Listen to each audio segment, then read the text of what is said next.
Hello everybody, my name is Ryder Tostratian and welcome to episode 13. Yeah, I think we're on episode 13 of Comic Review.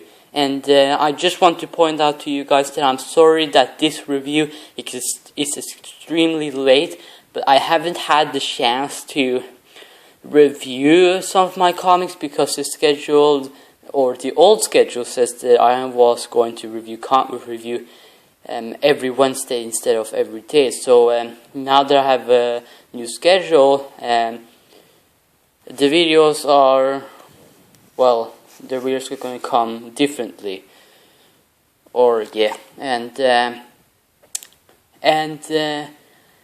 I have not reviewed every single Secret Wars time, including the story, yet, because of, sometimes I don't want to do comic review because I see that a lot of people do not watch comic review before they did. There were some people, or more than 10 people that watched comic review. So I'm kind of like, what's going on? Is nobody enjoying it? And we're here to review Amazing Spider-Man issue 17. I already have an issue, I won't show you the cover. I have issue 18, 19, 20, and 21.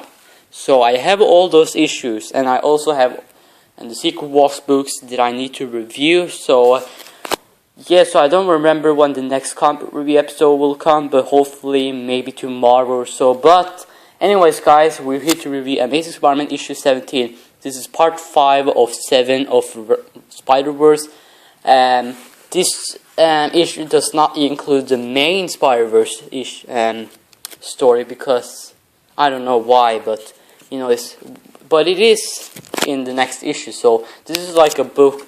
This is like a tie-in book. So this is like a book that shows you all the tie-ins and stuff like that. So I also like the cover though. We have all the Spider-Man, including Superior Spider-Man.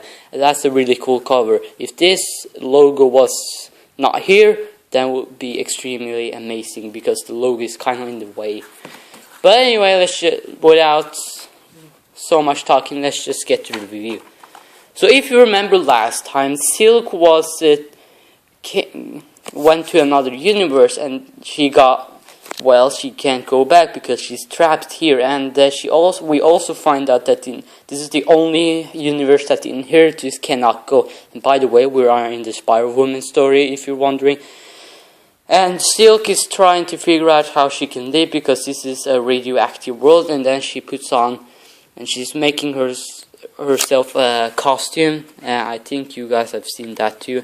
And we go over to Spider-Woman, who is in the Inheritors dimensions or homeworld. And if you remember, Mullen actually kissed her. So yeah, we see that she's pretending that she's sick and that she goes to the bathroom just to get away from Mullen. We see Silk, and she finds this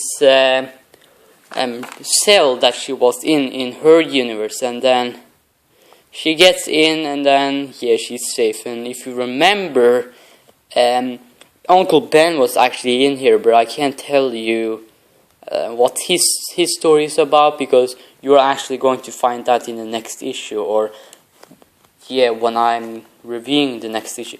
And as you can see, in this world, Mary Jane is actually a guard. So this is like the home world of the Inheritors. I'm sorry if I didn't say that. And then and then we see Spider-Woman punches Mary Jane, and we actually know that this is not the Mary Jane we know and love. And then she's going in the vents, and then she goes out, and she finds the Spider King, as I like to call her, and she sees different Spider-Men from different universes. We have Venom, and we have Aikman, and I think he's dead because we haven't seen him. We have Spider-Man Noir, He's hurt, but I guess he's still alive. We have Miles Morales, regular Spider-Man, and a weird-looking Spider Iron Man. I don't know why he looks so weird. And I think, yeah, this is Carnage. And then I don't know who that is. And then we see the Spider King right here, and the Spider King gives Jessica Drew something that she needs to give it to Spider-Man, and then she goes to the dimension to give Spider-Man that, but Spider King stops her because it's not a good idea to go there when you're here. So yes, Spider-Woman has to find out another way to send Spider-Man these things, and then she teleports only this with a teleport device. So now she has lost her teleport device, and then if you remember, Spider-Man actually found them. So yeah. And then Jessica Drew goes to this boat, and then someone fires at her, and we find out that it is this version of Spider-Woman, who is, I guess, queen of this home world. And then Spider-Gwen and Silk are here to save Spider-Woman, and you guys are probably wondering, but how did Silk get out of this dimension of radioactive? Well, we actually find that out in the next issue, so be patient, guys, and then you will find out. And then it says continued in the next issue, so we don't know if Spider-Woman, Spider-Gwen, and Silk are going to survive, but we are actually going to find that out.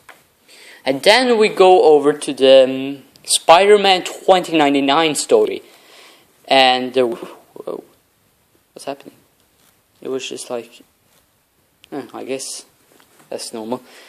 And this is to remind you guys of Spider-Verse time. So yeah, and if you remember the last issue, Spider-Man 2099 and Lady Spider trapped Deimos in this, I guess, trap, and they go to Tiberius Stone and have a talk to him and agree with something.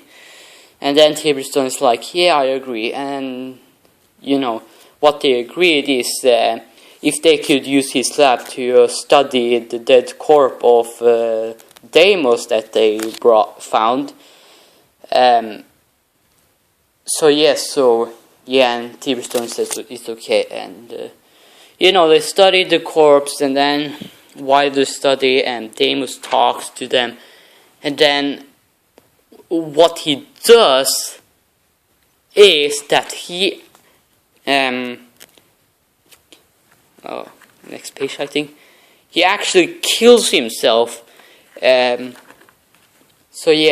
you guys are probably wondering, well, is he there? Well, actually not, because in the home world of the Inheritors, there's actually a clone machine, so when an Inheritor dies, and they can actually come back. So that's what Deimos did, and then all of a sudden we see the 2099 version of the Punisher. Like, how cool is that? To see a future Punisher, and he's doing battle with Deimos, which is also pretty awesome, and we see that he fights Deimos and just burns him, and yeah, it actually killed Deimos, but we know he's going to come back, so it was just to save time for the Spider-Mans to get away from Deimos so that they can go back to the safe zone. But when they go back to the safe zone, they realize that all the Spider-Mans are dead, and if you remember, Solus, the father of the Inheritors, he actually destroyed the safe zone. So so Spider-Man 2099 and Lady Spider-Man has to figure out where the rest of the Spider-Man are, but that will indeed be continued in the next issue. And now we go over to another story. This is a story about Arachneo Jr., a different version of Spider-Man from another dimension. And we see he's doing fighting. I'm not a big fan of the costume, by the way. This version of Spider-Man is from Mexico, or New Mexico. And the story is that his father was a wrestler, and his name was Arachneo. And one day one of the wrestler broke his back, and so he needed to go to the hospital, and he found out that his father was dead. So this is the story of Arachneo Jr. And we see that he's rescuing a girl, and that's the story.